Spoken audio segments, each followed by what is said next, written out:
सावन महीना चलि रहा है, आब शुरू भ गेल। बहुत नीक लागि रहल है। मास तो बहुत उत्तम होइ छै। आ एहिमे मधुश्रावणीके त्यौहार जे मिथिलानीके होइए से तऽ आओर महान होइए। एहिमे तऽ बहुत बचिया सबके जकर विवाह पहिल बेर भेल हन से सब बढ़िआँसँ पाबनि पूजती। हुनकर माँ सब परेशान भऽ कऽ एकदमसँ एखन व्यस्त हेती। ओहि बीचमे एकटा हम गाना सेहो सुना रहल छी। हमरो धियाके भेल छलै, हमरो पुतहु एती तऽ हुनको हेतनि, एखन नहि भेल हन पुतहु। चलू एकटा बिसहरिके गीत सुना रहल छी, अहाँ सबके सुनू। बिसहरी बिसहरी करै छी पुकार, राम ताइयो ने सुनै छथिन।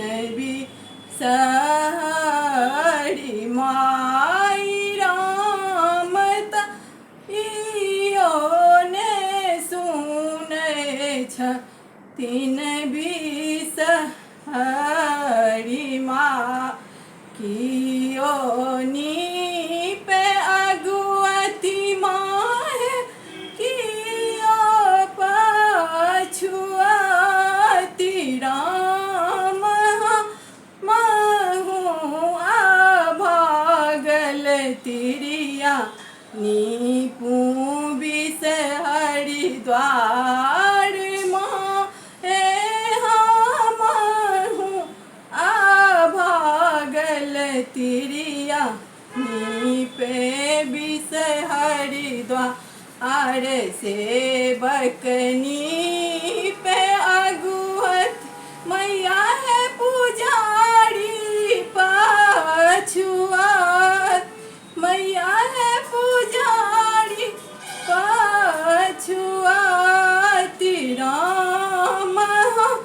महू अभागल तिरिया नीपू बिसहरी द्वार राम। हमहू अभागल तिरिया नीपू बिसहरी द्वार। बिसहरी बिसहरी करै छी पुकार, राम ताइयो ने सुनै छथिन। बिसहरी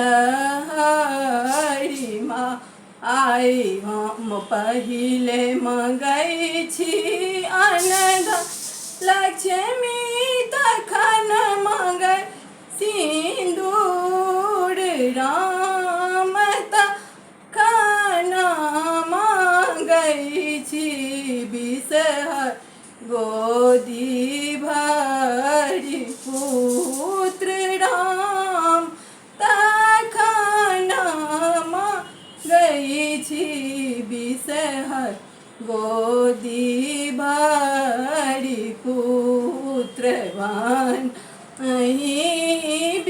विद्यापति सुनो बिसहरी माय राम सदाए रहब। बिसहरी भक्त परसाहा। जय मिथिला। अहाँ सबके जो नीक लागे तो सब्सक्राइब जरूर करबै और लाइक करबै, तखनी हम और आगू अहाँ सबके सुनाएब।